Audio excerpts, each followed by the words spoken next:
नमस्कार, मैं दुष्यंत सिंह एक बार फिर से आप सभी लोगों का बहुत-बहुत स्वागत करता हूं और उम्मीद करता हूं आप सभी अच्छे होंगे, स्वस्थ होंगे। इसके साथ-साथ आपकी यूपी पीसीएस प्रीलिम्स की तैयारी बहुत अच्छी तरीके से चल रही होगी। आप सभी जानते हैं यूपी का बजट पेश हो चुका है 22 फरवरी 2023 को। यूपी के जो फाइनेंस मिनिस्टर हैं सुरेश कुमार खन्ना, उन्होंने योगी सरकार का अब तक का कुल मिलाकर के 7वां बजट पेश किया है और ये बजट कह सकते हैं एक संख्यात्मक रूप से काफ़ी बड़ा बजट है। 6.90 लाख करोड़ रुपए का टोटल बजट है। हालाँकि डाटा पर हम आगे इस वीडियो में बात करेंगे ही, लेकिन उससे पहले आपको ये बता दूँ कि जो बजट है, क्योंकि हम यूपी पीसीएस प्रीलिम्स की तैयारी कर रहे हैं, तो मिनिमम 1 से 2 प्रश्न तो यहाँ से बनते ही बनते हैं। एक प्रश्न तो आप रख ही लीजिए कि यूपी बजट से पूछा जा सकता है, मोस्ट प्रोबेबली, ज़्यादा संभावना है। ठीक है? तो जो प्रीलिम्स पर्सपेक्टिव से बात करते हैं कि किस तरीके से बजट तो काफ़ी बड़ा होता है और बजट का जो कह सकते हैं डॉक्यूमेंट होता है, वो कम से कम 50 से 60 पेज का होता है। उसमें से ज़रूरी क्या है आपके लिए? तो मैं बता रहा हूँ मैक्सिमम 1 पेज ऐसा होता है, मैक्सिमम 1 पेज जो आपके प्रीलिम्स पर्सपेक्टिव से जो भी आपकी नीड होती है एग्ज़ाम की उनको फुलफ़िल करता है। बाकी अगर आप मेंस पर्सपेक्टिव से देखेंगे तो आपको बजट को थोड़ा-सा और गहराई के साथ पढ़ना पड़ेगा। दोनों चीज़ें मैं यहाँ पे आपकी क्लियर करने की कोशिश करूँगा। इसके साथ-साथ इस वीडियो में जहाँ-जहाँ मैंने हाइलाइट कर रखा है उन पॉइंट्स को आप विशेष रूप से एग्ज़ाम के पर्सपेक्टिव से याद रखेंगे। ठीक है? तो डाटा पर आने से पहले हम ये बात करते हैं सबसे पहले कि यूपी का पहला बजट था, वो कब पेश किया गया था? तो 14 मार्च 1952 को यूपी का पहला बजट पेश किया गया था। मुख्यमंत्री कौन थे उस टाइम पे? गोविंद बल्लभ पंत और उस बजट का साइज़ कितना था? 149 करोड़ रुपए।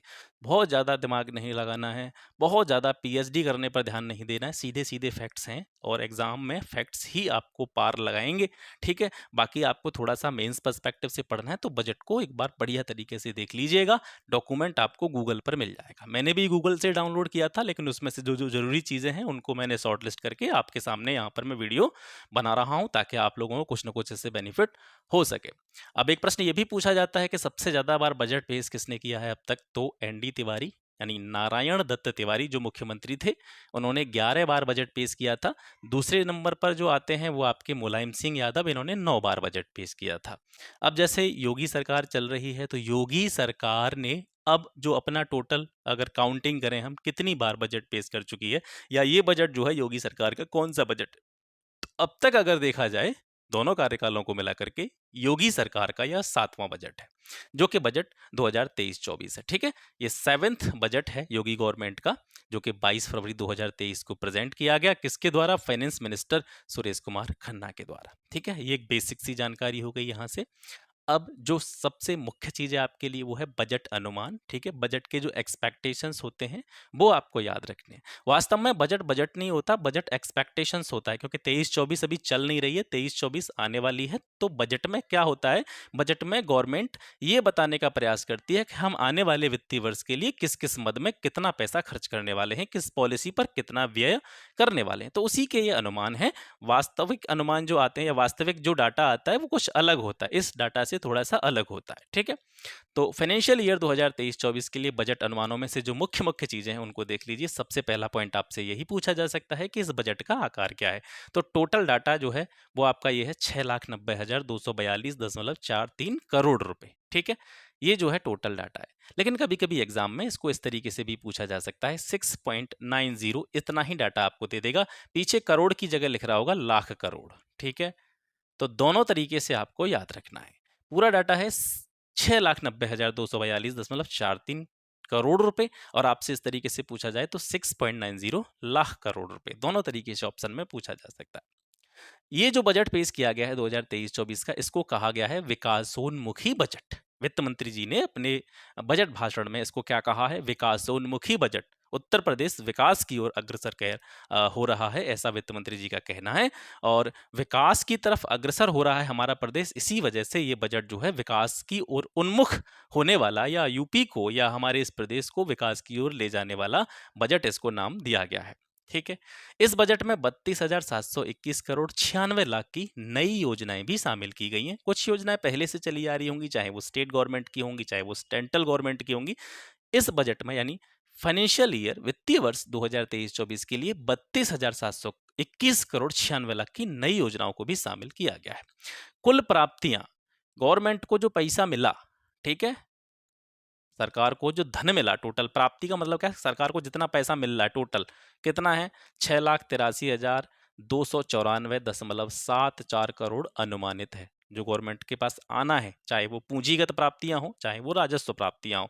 टोटल पैसा गवर्नमेंट के पास आना है 6,83,294.74 करोड़। ठीक है, पूंजीगत प्राप्ति, राजस्व प्राप्ति या कर राजस्व, ये क्या होता है? जब मैंने आपको यूनियन बजट पढ़ाया था तो मैंने आपको पहले यही चीजें समझाई थी, बजट बाद में बताया था कि भैया पहले इनको समझ लो कि पूंजीगत प्राप्ति क्या होती है, राजस्व प्राप्ति क्या होती है, राजकोषीय घाटा जो होता है, फिस्कल डेफिसिट होता है, ये क्या होता है। ये सारी चीजें आपको पहले पता होनी चाहिए, तभी आप बजट समझ पाएंगे।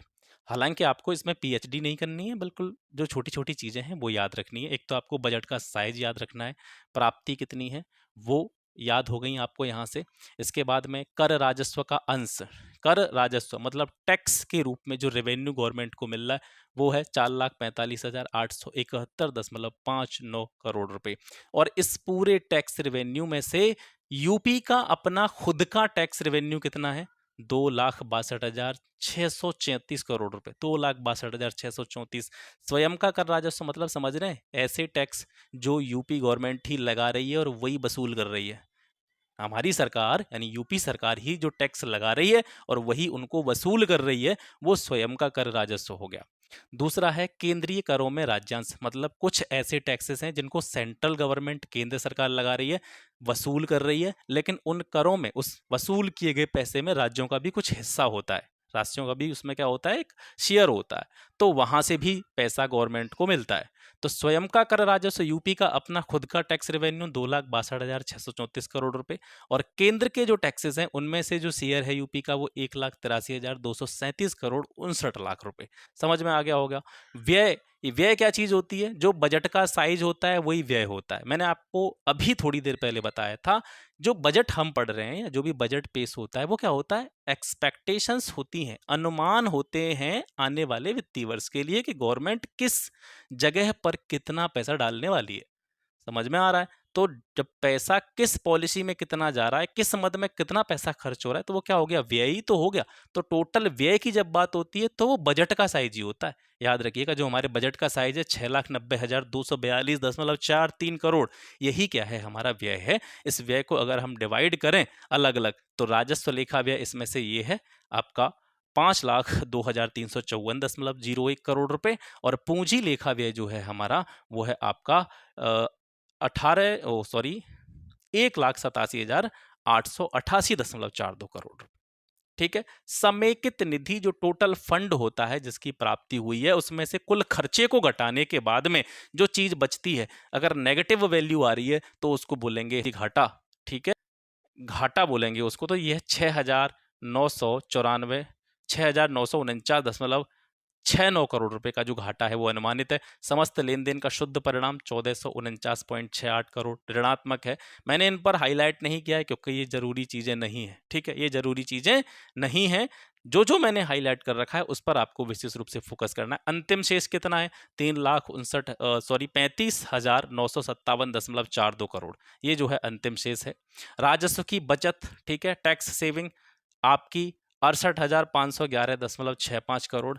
राजकोषीय घाटा याद रखेंगे 84,883.16 करोड़। और ये जो है इतना महत्वपूर्ण पॉइंट है, इसको आप इस तरीके से भी याद रखें कि जो राजकोषीय घाटा है वो टोटल जीडीपी का कितना है? वो 3.48% है। ठीक है, देश की हमारी यानी इंडिया की जो जीडीपी है, सकल घरेलू उत्पाद, ठीक है, इंडिया का जो टोटल जीडीपी है उसमें यूपी का योगदान 8% से ज्यादा हो गया है। जितने भी स्टेट्स हैं इंडिया में उसमें से अकेला यूपी 8% कंट्रीब्यूट कर रहा है देश की जीडीपी में, ये कहना है वित्त मंत्री जी का।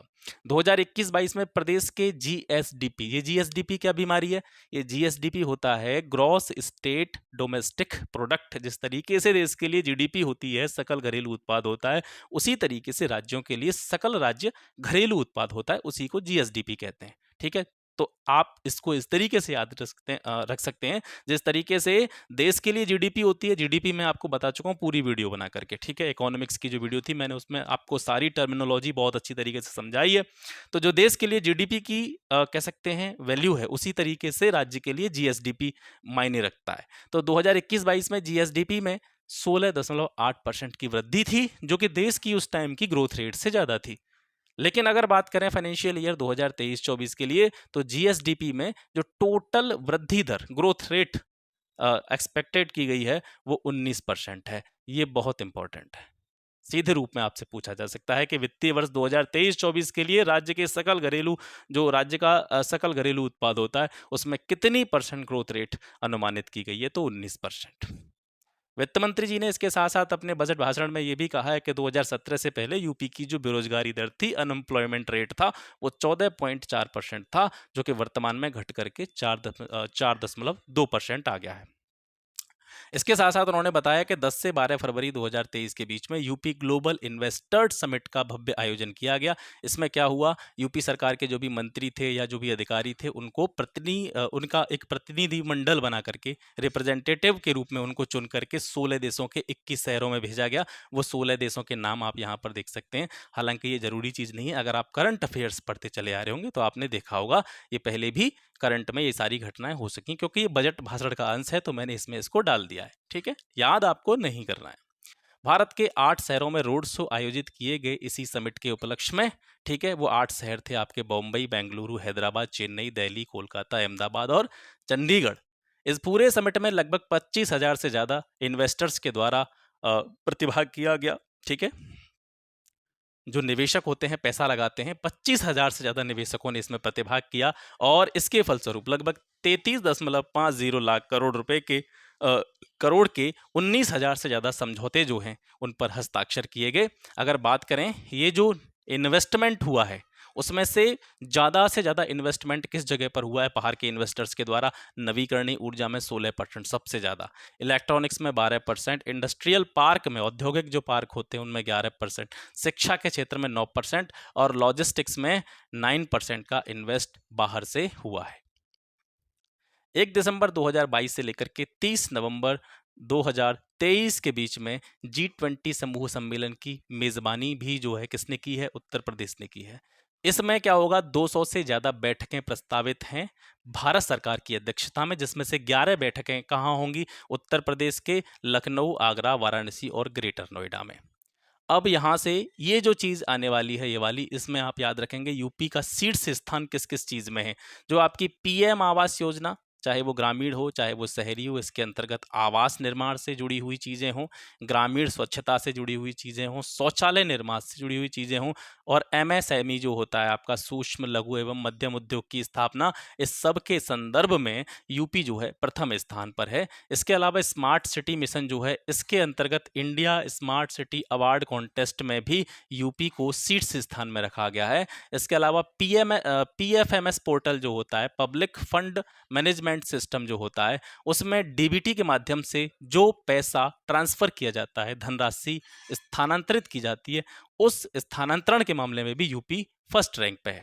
ठीक है, इसके अलावा दुग्ध उत्पादन में यूपी सबसे आगे है, गन्ना और चीनी के उत्पादन में यूपी सबसे आगे है, एथेनॉल आपूर्ति में, कोरोना वैक्सीनेशन में। इसके अलावा कौशल विकास पॉलिसी लागू करने वाला यूपी पहला स्टेट है। स्टार्टअप रैंकिंग के तहत इंस्पायरिंग लीडर के रूप में यूपी को चुना गया है। अटल पेंशन योजना के रजिस्ट्रेशन में यूपी जो है फर्स्ट रैंक पर है। तो इतनी चीजें ऐसी हैं जिनमें उत्तर प्रदेश आपका शीर्ष स्थान पे है। अब सेक्टर वाइज अलग अलग कैटेगरी के लिए, किसानों के लिए, महिलाओं के लिए, एजुकेशन के लिए, चिकित्सा के लिए, हेल्थ के लिए कितना कितना आपका यहाँ से बजट अनुमान है 2023-24 के लिए, किस किस योजना पर कितना खर्चा होना तय किया गया है या अनुमानित किया गया है, उसको देख लेते हैं। ठीक है, तो किसानों से जुड़ी हुई जो प्रमुख चीज़ें हैं उनको देखते हैं सबसे पहले। जैसे कि 2017 से लेकर के 22 तक गन्ना मूल्य भुगतान जो किया गया है किसानों को, वो है लगभग 1,96,000 करोड़ रुपए जो है गन्ना किसानों को भुगतान किया गया है। 12 से 17 के बीच में यह 95,125 करोड़ था, जो कि 17 से 22 के जैसे 17 के बाद में जो आने अगले 5 साल थे 17 से 22 तक के, उसमें इसको बहुत ज़्यादा जो है बढ़ा दिया गया है। गन्ना उत्पादकता में वृद्धि हुई है, यह है आपकी 1,08,75 टन प्रति हेक्टेयर। इससे किसानों की आय में भी वृद्धि हुई है। अगर देखा जाए तो लगभग 34,656 रुपये प्रति हेक्टेयर उनकी किसानों की आय जो है वो बढ़ी है। गन्ना किसानों के बारे में बात हो रही है। ठीक है, 2022-23 के लिए गेहूं का जो मिनिमम सपोर्ट प्राइस था वो 2,015 रुपये प्रति कुंटल था। इंपॉर्टेंट है, याद रखना, हाईलाइट कर रखा है मैंने जो जो आपको याद रखना है, बाकी किसी चीज़ पे ध्यान मत देना, केवल सुन लेना। किसानों से 3.36 लाख मीट्रिक टन गेहूं का क्रय किसने किया? गवर्नमेंट ने किया, और जिसके फलस्वरूप किसानों के खाते में 675 करोड़ रुपए का भुगतान किया गया। खरीफ विपणन वर्ष 2022-23 के लिए जो सामान्य श्रेणी का धान होता है उसका मूल्य कितना रखा गया था?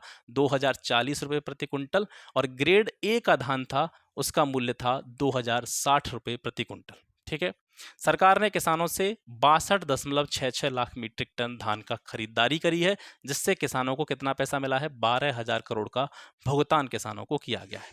पीएम किसान सम्मान निधि योजना 2022-23 में अब तक 51,639.68 करोड़ रुपए किसानों को ट्रांसफर किए जा चुके हैं। अब देखते हैं महिला एवं बाल विकास से जुड़ी हुई चीजें। सीएम कन्या सुमंगला योजना के लिए 23-24 में 1,050 करोड़ रुपए का खर्च होना प्रस्ताव किया गया है। मुख्यमंत्री सामूहिक विवाह योजना के लिए 600 करोड़ रुपए निर्धारित किए गए हैं। ओबीसी के निर्धन लोगों की पुत्रियों के विवाह के लिए 150 करोड़, महिला सामर्थ्य योजना के लिए 63 करोड़, निराश्रित विधवाओं के भरण पोषण के अनुदान के लिए यानी पेंशन के रूप में जो उनको पैसा दिया जाता है उसके लिए 4,032 करोड़ रुपए। मुख्य रूप से 2 पॉइंट आपको इसमें से याद रखने: कन्या सुमंगला योजना, मुख्यमंत्री सामूहिक विवाह योजना। इसके बाद है मिशन इंद्रधनुष। आप जानते हैं मिशन इंद्रधनुष का संबंध किससे है? टीकाकरण अभियान से है। 36,82,000 बच्चे और 10,31,000 से अधिक गर्भवती माताओं का टीकाकरण किया जा चुका है। युवाओं के लिए बजट में क्या है? तो सबसे पहली ये चीज देखेंगे, बहुत इंपॉर्टेंट भी है, एग्जाम में पूछी भी आपसे जा सकती है। स्वामी विवेकानंद युवा सशक्तिकरण योजना, ये किससे रिलेटेड है? सबसे पहली चीज ये जो है जो छात्र हैं उनको टैबलेट और स्मार्टफोन वितरण से संबंधित योजना है, और इसके लिए वित्तीय वर्ष 2023-24 में 3600 करोड़ रुपए जो है प्रस्तावित किए गए हैं। यूपी स्टार्टअप पॉलिसी 2020 के तहत इंक्यूबेटर्स को बढ़ावा देने और स्टार्टअप्स के लिए सीड फंड के लिए 100 करोड़ रुपए प्रस्तावित हैं। एग्रीटेक स्टार्टअप्स यानी कृषि से जुड़े हुए जो स्टार्टअप्स होते हैं उनकी स्थापना के प्रोत्साहन के लिए एक्सेलरेटर फंड के रूप में आपको 20 करोड़ रुपए यहाँ पर जो है प्रस्तावित किए गए हैं। रोजगार की दृष्टि से देखें तो मनरेगा जो है, मनरेगा के लिए वित्तीय वर्ष 2022-23 में 26,29,000 मानव दिवस सृजन करके उत्तर प्रदेश जो है मनरेगा में पहले स्थान पर है। राष्ट्रीय ग्रामीण आजीविका मिशन 2022-23 के लिए 1,07,000 स्वयं सहायता समूहों का गठन जो है किया जा चुका है। एमएसएमई अधिनियम, सूक्ष्म लघु एवं मध्यम उद्योग से जुड़ा हुआ जो अधिनियम है 2020, इसमें इकाइयों को 1,000 दिवस तक किसी भी विभाग के निरीक्षण से छूट है, यानी कि ज़्यादा से ज़्यादा संख्या में सूक्ष्म लघु और मध्यम उद्योगों की स्थापना की जा सके, उनको ज़्यादा से ज़्यादा रियायत देने का काम इसमें किया गया है। वित्तीय वर्ष 2022-23 में 3,95,000 से अधिक उद्यम जो हैं वो पंजीकृत किए गए हैं, रजिस्टर्ड किए गए हैं। ODOP, one district one product प्रशिक्षण एवं टूल किट वितरण योजना के लिए 83,473 से ज्यादा हस्तशिल्पी यानी जो हाथ से चीजों का निर्माण करते हैं या कारीगर जो होते हैं उनको टूल किट वितरण करने का काम किया जा चुका है। विश्वकर्मा श्रम सम्मान योजना से लगभग 1,73,000 से ज्यादा लोग जो है लाभान्वित हुए हैं। जो मैंने हाईलाइट नहीं कर रखा है उस पर आपको बहुत ज़्यादा ध्यान नहीं देना है, जो मैंने हाईलाइट कर रखा है उसको आपको एग्जाम के पॉइंट ऑफ व्यू से विशेष रूप से दिमाग में घुसा लेना है। ठीक है। मुख्यमंत्री युवा स्वरोजगार योजना, 17,147 लाभार्थी इससे लाभान्वित हुए। यूपी कौशल विकास मिशन, गुजरे 6 वर्षों में लगभग 1,25,000 से ज्यादा युवा इसमें रजिस्ट्रेशन करा चुके हैं। पीएम रोजगार सृजन कार्यक्रम के अंतर्गत 17,559 इकाइयां स्थापित की गई हैं जो बहुत सारे लोगों को रोजगार प्रदान कर रही हैं। मुख्यमंत्री ग्रामोद्योग रोजगार योजना में 4,837 इकाइयां स्थापित की गई हैं जिनसे लगभग 88,808 लोगों को क्या मिला है? एम्प्लॉयमेंट मिला है, रोजगार मिला है। वित्तीय वर्ष 2023-24 में वस्त्रोद्योग क्षेत्र में 40,000 रोजगार पैदा करने का लक्ष्य रखा गया है, सृजित करने का लक्ष्य रखा गया है। मुख्यमंत्री शिक्षुता प्रोत्साहन योजना में 31,000 युवाओं को प्रशिक्षित करने का, उनको ट्रेनिंग देने का लक्ष्य रखा गया है। उत्तर प्रदेश की नई पर्यटन नीति 2022 के अंतर्गत अगले 5 वर्षों में 10 लाख करोड़ रुपए का इन्वेस्ट करने का टारगेट यहां पर सेट किया गया है। सोशल सिक्योरिटी से जुड़ी हुई चीजें देखते हैं। सामाजिक सुरक्षा से जो वृद्धावस्था और किसान पेंशन होती है उसके लिए 7,248 करोड़ प्रस्तावित हैं। दिव्यांग पेंशन के लिए 1,120 करोड़, कुष्ठावस्था पेंशन के लिए 42 करोड़। इसको आपको याद रखना है विशेष रूप से। प्रधानमंत्री स्वनिधि योजना, स्वनिधि योजना का संबंध किससे है? जो पथ विक्रेता होते हैं, जो रास्ते पर रेड़ी वगैरह लगाते हैं, ढकेल वगैरह लगाते हैं, इनको अपना रोजगार स्टार्ट करने के लिए, इनको अपना कोई भी काम स्टार्ट करने के लिए गवर्नमेंट के द्वारा ऋण उपलब्ध कराया जाता है। तो इसके अंतर्गत लगभग 1190 करोड़ 49 लाख रुपए का ऋण पथ विक्रेताओं को दिया गया है प्रधानमंत्री स्वनिधि योजना के अंतर्गत। और इस प्रकार से इस योजना के अंतर्गत ऋण देने में उत्तर प्रदेश का स्थान देश में पहला है। राष्ट्रीय खाद्य सुरक्षा अधिनियम के तहत प्रधानमंत्री गरीब कल्याण योजना के फेज 3, 4 और 5 में 81.25 लाख मीट्रिक टन खाद्यान्न का वितरण किया गया है।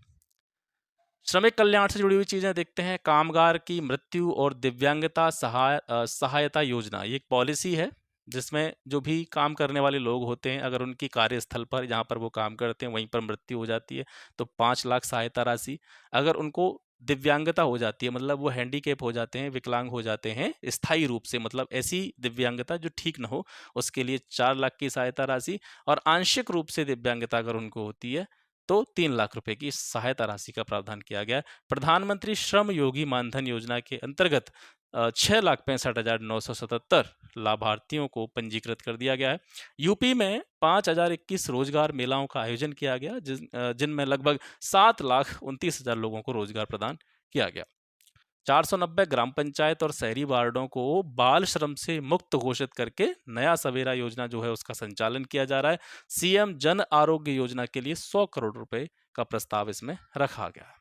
इंफ्रास्ट्रक्चर से जुड़ी हुई चीजें, अवस्थापना से जुड़ी हुई चीजें देखते हैं। वित्तीय वर्ष 2023-24 में बजट में झांसी लिंक एक्सप्रेसवे तथा चित्रकूट लिंक एक्सप्रेसवे की नई परियोजनाओं के प्रारंभिक चरण के लिए 235 करोड़ रुपए प्रस्तावित है। बुंदेलखंड एक्सप्रेसवे के साथ में डिफेंस कॉरिडोर परियोजना विकसित की जा रही, इसके लिए 550 करोड़ रुपए प्रस्तावित है। गोरखपुर लिंक एक्सप्रेसवे के दोनों तरफ गोरखपुर में औद्योगिक गलियारा, ठीक है, इंडस्ट्रियल कॉरिडोर विकसित किया जा रहा है, उसके विकास के लिए 200 करोड़ रुपए प्रस्तावित है। यमुना एक्सप्रेसवे औद्योगिक विकास प्राधिकरण द्वारा 1000 एकड़ भूमि पर इंटरनेशनल फिल्म सिटी का निर्माण किया जा रहा है। वित्तीय वर्ष 2022-23 में 60,397 किलोमीटर सड़कें गड्ढामुक्त की गईं और 14,144 किलोमीटर मार्गों का नवीनीकरण किया गया। चिकित्सा और स्वास्थ्य, राष्ट्रीय ग्रामीण स्वास्थ्य मिशन के लिए 12,631 करोड़ रुपए प्रस्तावित हैं। पीएम आत्मनिर्भर स्वस्थ भारत योजना 1,655 करोड़ रुपए प्रस्तावित हैं। आयुष्मान भारत प्रधानमंत्री Jan Arogya Yojana important, most important, 400 crore रुपए वित्तीय वर्ष 2023 के लिए 23-24 के लिए इसमें प्रस्तावित किए गए हैं। Conversion of rural sub health centers and PHCs to health and wellness center, मतलब जो ग्रामीण क्षेत्र में आपके सब हेल्थ सेंटर्स होते हैं या आपके जो प्राथमिक स्वास्थ्य केंद्र होते हैं उनको किस में बदला जा रहा है, हेल्थ एंड वेलनेस सेंटर्स में, और इस बदलाव के लिए 407 करोड़ रुपए जो है प्रस्तावित है। प्रधानमंत्री मातृ वंदना योजना 320 करोड़। एमबीबीएस की सीटें जो हैं प्राइवेट और गवर्नमेंट कॉलेजों में अब वर्तमान में 8,528 हो गई हैं। गवर्नमेंट पैरामेडिकल कॉलेजों की संख्या 19 हो गई है, पहले 17 थी, 2 कॉलेज और बना दिए गए हैं। Sanjay Gandhi post graduate institute SGPGI में आपकी लीवर ट्रांसप्लांट सेंटर और एडवांस डायबिटिक सेंटर की स्थापना की जा रही है। ठीक है। राजकीय मेडिकल कॉलेज मेरठ, प्रयागराज और KGMU लखनऊ में डायबिटिक रेटिनोपैथी की स्थापना की गई है। भारत में व्यवसाय सुगमता रैंकिंग जो है, यानी भारत में ऐसा कौन सा स्टेट है जहां व्यवसाय में सुगमता है, आसानी है, तो उस रैंकिंग में यूपी का स्थान सेकंड है। इससे पहले उत्तर प्रदेश जो था व्यवसाय सुगमता रैंकिंग में 14वें स्थान पर था। तो उत्तर प्रदेश ने क्या उल्लेखनीय रूप से सुधार करते हुए अपनी रैंकिंग को सुधारा है। सूक्ष्म लघु मध्यम उद्योग और निर्यात प्रोत्साहन से जुड़ी हुई चीजों में देखेंगे तो नई MSME नीति जो है 2022 में, उसमें रोजगार सृजन में, यानी ज्यादा से ज्यादा लोगों को रोजगार दिया जा सके, इसमें 15% वार्षिक वृद्धि प्रस्तावित की गई है। ODOP हस्तशिल्प उत्पादों के विपणन को, यानी उनकी बिक्री को, उनकी मार्केटिंग को प्रमोट करने के लिए क्या करने के लिए यूनिटी मॉल की स्थापना की जा रही है। इसके लिए 200 करोड़ रुपए प्रस्तावित है। सड़क और सेतु निर्माण को देखेंगे तो सड़क निर्माण के लिए आपका 21,159 करोड़ 62 लाख रुपए प्रस्तावित हैं।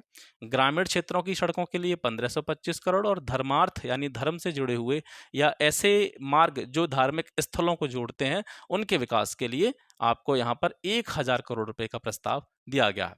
सिंचाई एवं जल संसाधन, वित्तीय वर्ष 2023-24 में बाढ़ नियंत्रण और जल निकास के लिए 2803 करोड़ बजट व्यवस्था की गई है। यहाँ पर आप थोड़े से कंफ्यूज हो रहे होंगे, इतना डाटा कैसे याद रखेंगे? तो ऑब्वियस सी बात है, नहीं कर सकते हैं, ना आप याद कर सकते हैं, ना मैं याद कर सकता हूँ। लेकिन समझदारी वाली बात यह है कि मैंने आपको बता दिया था कि आपके प्रीलिम्स पर्सपेक्टिव से आपको बजट अनुमान का जो डाटा है वो याद रखना है, और कुछ विशेष योजनाएं जिनको मैंने हाईलाइट कर रखा है बीच बीच में, इनको आप देख लीजिएगा, इनका डाटा आप एक बार देख जाइएगा, ताकि आप किसी भी प्रकार की रिस्क की कंडीशन में ना रहें। ठीक है। अब ये जो है मुख्य सिंचाई परियोजना, मध्यम सिंचाई परियोजना, लघु सिंचाई परियोजना, इनको बहुत ज़्यादा आपको ध्यान देने की आवश्यकता नहीं है। जैसे मध्य गंगा परियोजना, सरयू नहर परियोजना, इनको देख लीजिए। मध्य गंगा परियोजना 375 करोड़ और सरयू नहर परियोजना के लिए 192 करोड़ रुपए का प्रस्ताव वित्तीय वर्ष 2023-24 में किया गया है। जल जीवन मिशन के लिए वित्तीय वर्ष 2023-24 में 25,350 करोड़ रुपए प्रस्तावित हैं। ठीक है। पहले इसमें 19,500 करोड़ थे पिछले वित्तीय वर्ष के लिए। नागरिक उड्डयन की बात करते हैं तो वर्तमान में प्रदेश में जो एयरपोर्ट्स हैं वो 9 हो गए हैं, जिसमें से 3 इंटरनेशनल हैं, यानी अंतर्राष्ट्रीय एयरपोर्ट है। अभी जेवर और अयोध्या एयरपोर्ट जो है वो निर्माणाधीन है, और ये भी अगर बन जाएंगे तो भारत में अंतर्राष्ट्रीय एयरपोर्ट्स की संख्या जो है वो 5 हो जाएगी। ठीक है। ऊर्जा से जुड़ी हुई चीजें, विद्युत उत्पादन उपलब्धता 2021-22 में 3,998 मेगावाट पर डे रही है। निजी नलकूप उपभोक्ताओं के बिजली बिल पर 100% की छूट देने का वायदा जो है गवर्नमेंट ने किया है, और इस योजना को क्रियान्वयन के लिए सरकार पर 1,500 करोड़ रुपए का अतिरिक्त भार आएगा। रिवैम्प्ड डिस्ट्रीब्यूशन सेंटर स्कीम, ये जो है किससे रिलेटेड है? विद्युत वितरण क्षेत्र की कुशलता एवं क्षमता की वृद्धि से जुड़ी हुई है। इसके लिए 6,500 करोड़ रुपए प्रस्तावित हैं। उत्तर प्रदेश सौर ऊर्जा नीति 2022 के लिए 317 करोड़ रुपए प्रस्तावित हैं। ठीक है। और उत्तर प्रदेश सौर ऊर्जा नीति 2022 के तहत 5 वर्षों में, अगले 5 वर्षों में 22,000 मेगावाट विद्युत उत्पादन की क्षमता का लक्ष्य रखा गया है। आवास और शहरी नियोजन के विषय में बात करें तो कानपुर मेट्रो रेल परियोजना के लिए 585 करोड़, आगरा मेट्रो रेल परियोजना के लिए 465 करोड़ रुपए वित्तीय वर्ष 2023 में अनुमानित करे गए हैं। ठीक है। पीएम आवास योजना ग्रामीण, इसके लिए 9,000 करोड़ रुपए, और प्रधानमंत्री ग्राम सड़क योजना के लिए 5,966 करोड़ रुपए जो है प्रस्तावित है। पंचायती राज की बात करेंगे तो स्वच्छ भारत मिशन ग्रामीण के लिए 2,288 करोड़ रुपए, गांवों में ई गवर्नेंस के विस्तार के लिए डॉक्टर राम मनोहर लोहिया पंचायत सशक्तिकरण योजना लागू की गई है, उसके लिए 4 करोड़ रुपए प्रस्तावित हैं। प्रधानमंत्री मत्स्य संपदा योजना के लिए 257 करोड़ 50 लाख रुपए, उत्तर प्रदेश खाद्य प्रसंस्करण उद्योग नीति 2022 के लिए 100 करोड़ रुपए, सहारनपुर में centre for excellence for Honey की स्थापना के लिए 10 करोड़ रुपए, 2021-22 में किसानों को जो लोन दिया गया था, ऋण वितरण किया गया था, वो 7,556.91 करोड़ रुपए था। 2022-23 में यह जो है थोड़ा सा कम हुआ है, 6,936.76 करोड़ रुपए। Uttar Pradesh electronics manufacturing policy जो है उसके लिए 401 करोड़ रुपए प्रस्तावित है। बेसिक एजुकेशन की बात करते हैं तो सर्व शिक्षा अभियान, ठीक है, उसके लिए 20,555 करोड़ रुपए का जो है यहाँ पर अनुमान लगाया गया है, और ये इंपॉर्टेंट डाटा है क्योंकि गवर्नमेंट जो है वो बेसिक शिक्षा पर बहुत सारा अमाउंट खर्च करती है। ऑपरेशन कायाकल्प ये है जो आपके प्राइमरी स्कूल्स होते हैं या जूनियर स्कूल्स होते हैं, उनके रख रखाव के लिए जो योजना संचालित की जाती है, जहाँ पर उनके रख रखाव के लिए जो पैसा दिया जाता है गवर्नमेंट के द्वारा, वो ऑपरेशन कायाकल्प के तहत दिया जाता है। मतलब विद्यालयों की काया में परिवर्तित करना, विद्यालयों के रख रखाव को बेहतर करना, उसके लिए 1,000 करोड़ रुपए। प्रधानमंत्री सी या PM Shri, PM school for rising योजना के लिए 510 करोड़ रुपए। कुल विद्यालयों की बात करें, चाहे वो शासकीय हों या अशासकीय हों, मिलाकर के बेसिक एजुकेशन के अंतर्गत आपके 2,23,712 हैं। ठीक है। हायर एजुकेशन की बात करें तो उत्तर प्रदेश में जो राज्य विश्वविद्यालय हैं उनकी संख्या 19 है, मुक्त विश्वविद्यालय की संख्या 1, प्राइवेट यूनिवर्सिटियों की संख्या 30 और डीम्ड यूनिवर्सिटियों की संख्या 1 है। नैक रैंकिंग में लखनऊ और गोरखपुर यूनिवर्सिटी को A++ श्रेणी प्राप्त हुई है, KGMU को A+ श्रेणी प्राप्त हुई है, ये याद रखेंगे। खेलों की बात करें तो खेलो इंडिया यूनिवर्सिटी गेम्स में के लिए 30 करोड़ रुपए प्रस्तावित हैं, और खेल विकास कोष के लिए 25 करोड़। मेजर ध्यानचंद खेल विश्वविद्यालय की स्थापना मेरठ में करी जा रही है, इसके लिए 300 करोड़ का प्रस्ताव किया गया है। वन एवं पर्यावरण देखेंगे तो यूपी में वनावरण और वृक्षावरण जो है भौगोलिक क्षेत्र का 9.23% है। 2030 तक इसको बढ़ा करके 15% तक ले जाने का लक्ष्य रखा गया है। सामाजिक वानिकीकरण योजना के लिए 600 करोड़ रुपए। लखनऊ स्थित कुकरेल वन क्षेत्र में नाइट सफारी पार्क की स्थापना के लिए 50 करोड़ रुपए का अनुमान या प्रस्ताव यहाँ पे रखा गया है। ठीक है। उज्ज्वला योजना जो कि मुफ्त गैस सिलेंडर के वितरण से जुड़ी हुई है, उसके जो भी लाभार्थी हैं उनको फ्री कुकिंग गैस सिलेंडर की रिफिलिंग के लिए 3047 करोड़ रुपए प्रस्तावित हैं। बेटी बचाओ बेटी पढ़ाओ योजना जो है ये उत्तर प्रदेश के 71 जिलों में संचालित है। राजकोषीय सेवाओं में देखेंगे तो राज्य में वस्तु एवं सेवा कर जीएसटी जो है, ठीक है, तथा मूल्य संवर्धित कर से जो राजस्व कलेक्ट किया गया है या राजस्व कलेक्ट करने का जो टारगेट रखा गया, लक्ष्य रखा गया है, 1,50,000 करोड़ है। जीएसटी प्लस मूल्य संवर्धित कर, ठीक है।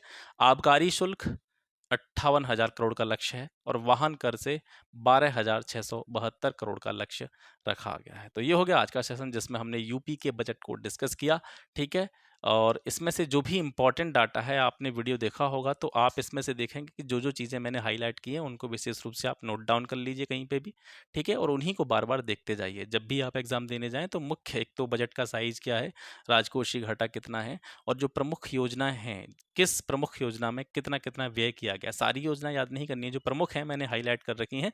केवल उन योजनाओं के जो व्यय का टारगेट रखा गया है, खर्च का टारगेट रखा गया है, वो आपको देख लेना है, इतना आपके लिए काफ़ी रहेगा। ठीक है, तो ये हो गया आज का सेशन। मिलते हैं आपसे एक नए वीडियो में एक नए टॉपिक के साथ में, तब तक के लिए नमस्कार, जय हिंद।